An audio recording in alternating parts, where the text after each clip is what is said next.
Alright, so I just got this thing back together and drove it up to Summit to pick up some parts for this Mustang here. And want to put some miles on it and get it broke in because the instructions said something about 150 miles on it before going wide open throttle, something like that. I'm not sure, but it did not say in the instructions that the gentleman from Yank told me. It did not say anything about a line to lube valve from Sonex. So, I read the instructions before I put a $1,700 converter in this truck, and try to pay attention to things like that when I have a high dollar item. So, again, that's just them trying to negate responsibility for fixing their converter. So anyway, I don't know if I mentioned it, but they did loosen it from 2200 stall to 2500 stall. The current engine setup in it now is a flat top 6-liter, a BTR stage 2 truck cam, and then it has some 243 heads on it that have been ported and polished by me. I pulled the valves out, cleaned up the bowls, and then lapped the valves in, valve springs, that sort of thing. It's got the TVSS intake on it, and then I redid the fuel system. So it's fed from the back at number 7, comes up, has the crossover, goes back and over to our regulator, and then back to the tank. That seems to be working really well. I also redid my downpipe under the truck because it kind of kicked over and was a little bit, it was touching, it was close to the transmission. So I redid all that. Now it's way over here. There's plenty of room. Very happy how that worked out. And it sounds quieter. It almost sounds like a stock pickup truck now. It's kind of funny. And it just seems a little bit quieter. I'm not sure. But I'm happy with it so far, I guess. Because I have a vehicle I can actually drive again. So I'm excited that I actually got to drive one of my own vehicles and not my wife's vehicles.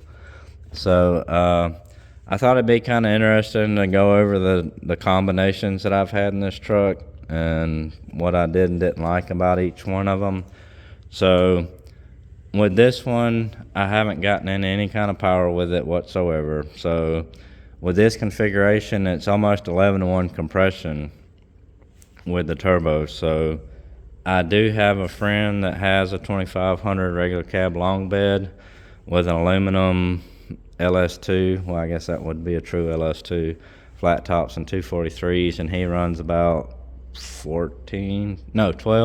I think he has 12 pounds of boost and 14 degrees of timing on pump gas, and I got to ride in that truck, and it's pretty fast. So I haven't gotten into power with this one because the timing has not been adjusted for the change in cylinder head from 10.5 compression to 11-to-1, and now with the converter and all, I want Michael to go over the tune and obviously get some miles on the converter before we try to get on it or do anything. So initial impressions, I like it. It's a lot more, as soon as you touch the throttle, the truck starts moving. That's what I like. So my comparison for what I like is if I'm going up a hill, I want to barely touch the throttle and it just immediately start pulling up the hill. With some of the other combos that I've had in here, you just had to keep pressing the throttle to get to where it would actually start moving up the hill. With this one so far, it seems like, you just touch the throttle on it, you can feel it start pulling immediately and coming up the hill. So that being said, that's the current configuration. It is a 410 rear end truck, and it's a 265 tire. So these are a little bit taller than stock. I think stock's 245, and these are 265, 75, 16. So 2500 stall, 4L80, 6.0, 243 heads, BTR cam. And then these for the fuel system. These are 80-pound decos. Don't really like them. I got them. They're working. The PQI, return regulator, vacuum referenced, and then returned back to the tank. So this is a 03 truck. So it already had a supply and a return. And I'd already messed with it a while back. So this truck's been through a lot of configurations. And like I said, that's what I kind of wanted to go over now, just so I can remember and just kind of have it out there. So when I first got this truck, this is the first truck that I did a Duramax intercooler setup in. It had a Gen 3 6.0 in it with 320-something thousand miles on it, 330,000 miles on it. And the transmission behind it, I did a fluid filter change on it. Bad idea. I've never seen a pan that clean on any one that I've ever done. Put a filter and fresh fluid in it, and then it felt funny, and I ended up pulling it out, putting this one in. So this is one I built years ago for the Crew Cab 1500 I had it sitting on the side for when that 4L60 broke, and it never broke, and I sold the truck. So when that transmission started messing up, I just grabbed that one. I had a single disc PTC, put it in there, and the single disc PTC was spec'd for a 3,500 pound car with a 6.2 with a billet S480 on it. And so that's the converter I had. I was like, yeah, let's try it and see what happens. The truck loved it. The only problem was its trans temps. So I had a 40K True Cool on it, and then, towing, because that converter was so loose, the temps would get up there. So it has a F550 cooler on it, and the transmission pan is a 1 gallon added capacity with cooling fins through it. And so once I did that, I think it kind of got my trans temps in check. It had a T6 follower speed log on it, and it had a S475 billet wheel with a 132 T6 exhaust housing with a 5-inch discharge, neck down to 4-inch. And this truck has always had a full 4-inch exhaust with a straight through oval case, MagnaFlow muffler, and it has a tailpipe that comes out close to the stock location. I believe it's comically a Ford tailpipe. So that's the same exhaust that's always been on the truck. And the camshaft that I had in it then was a JFR spec cam. Again, it was spec for that S480 in the 3,400 pound car with that PTC converter. It was 220 something, 230 something, and like 600, 598, and on a 109, I think. So that cam was in it, and with the S475, I was driving it, and I saw the oil pressure fall off, knew exactly what had happened. I really didn't care. It was a Gen 3 6.0, so I drove it home, and when I finally got around to pulling it out, it had spun 3 cam bearings, the middle 3 cam bearings. So I had a fresh 6.0 block and been honed, new cam bearings, was ready to go. So I put a set of flat top pistons in it, 24X stock crankshaft, and then I had a set of 823 heads. I put 823 heads on it, and then this intake, the rec port intake that fits those heads, and I had the same turbo. So the original engine was a stock LQ4 with the JFR cam. So now we had a flat top 6.0, the JFR cam, I Scotch Brighted it, and it looked okay. So I ran it, And then it ran really well, again, with that PTC converter, because it was so loose that you could actually get the truck moving, and it felt good. It really pulled good. Again, with that the loose converter allowed it to work.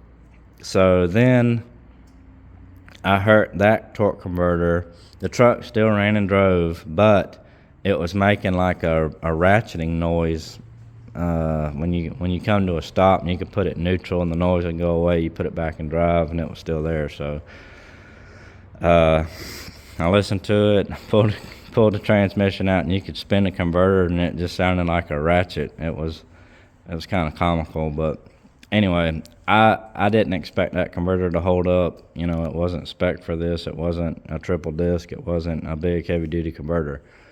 So then that's when I got the Yank triple disc, and I don't know why the guy sold me a 2200 stall. He told me that was the most stall they could get in it at that time, and fast forward to now, apparently that's not the case. So I don't know why the guy gave me a 2200 stall converter, but that really screwed up the combo that I had.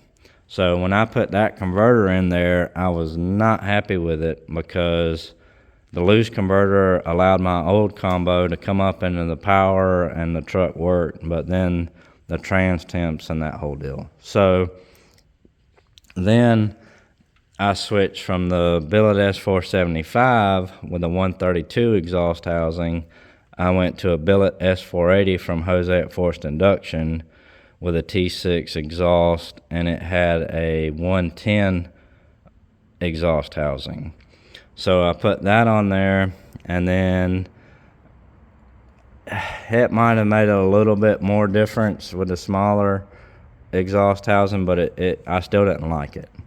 So then I believe I went to the T4, this T4 VS S480 and 8375, I believe it is. And I think this is a T4 110 with a 4-inch discharge. So the S480 and the S475 were both 5-inch exhaust discharges. So when I went to this turbo, I had to redo the downpipe again. The downpipe section's been redone a few times on it. And then so when I did that, I think when I did the turbo, I also changed pulled the JFR cam out and went to this BTR, which is 212, 218, 553 on I don't know if it's a 110, 112, something like that. And that really helped a lot bring the power down lower where I wanted it to get this big heavy truck moving. And that's when I really started learning about, these trucks need a low duration camshaft, the tighter exhaust housing on the turbo, and that sort of thing. So again, after that, it did okay. It brought power down a lot lower, but again, I still wasn't happy with it. So, just going over my head trying to figure out, what was so different about this combo that, the quadra-steer, I love the quadra-steer. The torque was instant, and the fuel mileage was great, and it just drove like a nice stock pickup truck and had plenty of power and torque when you needed it. And this one was still lacking, and I'm like, this is a 410 truck. That's a 373 truck with a shorter tire, and this is a 410 with a little bit taller tire. So, and it finally dawned on me. I was like, well, daggum, those 823s are probably what's hurting this thing, because they flow more air than a Cathedral, but it's at a higher RPM. So I was like, well, my favorite NA combo I've done in one of these trucks was a flat top 6.0, 243 heads, long tube headers, etc., and the Summit torque cam, which is similar specs to this BTR cam. So when this converter, the 2200 stall yank, failed, that's when I pulled the transmission and everything. I was like, I'm gonna go ahead and do it. I pulled this motor down, put those 243s on it that I had cleaned up the bowls, lapped the valves, and all that stuff. And then I had this is a Trailblazer SS intake. So I did that. It bumped my compression from 10.5 to 11, and then they graciously loosened that converter from 2200 to 2500. So now when I'm coming to a gradual hill or a decent sized hill, as soon as you touch the throttle, it's there and it starts pulling, which is what I want. So I'm not gonna say I'm done changing stuff, because I still would like to try a different camshaft, but I think I'm happy enough with it that I'm gonna leave it alone. I promise. And take it down to Michael. We'll get it tuned. I'm probably gonna have. I don't even know what the boost is on.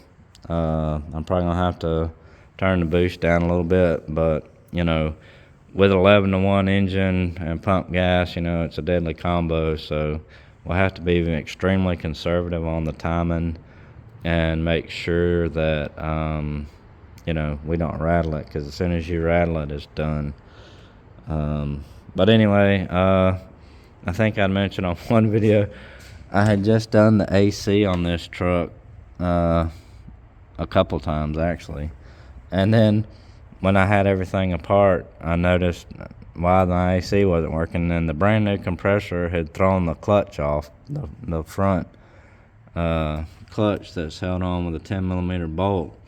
So luckily I had one in my pile and went and put one on there with a bunch of Loctite, and so now I have AC again, so that's nice.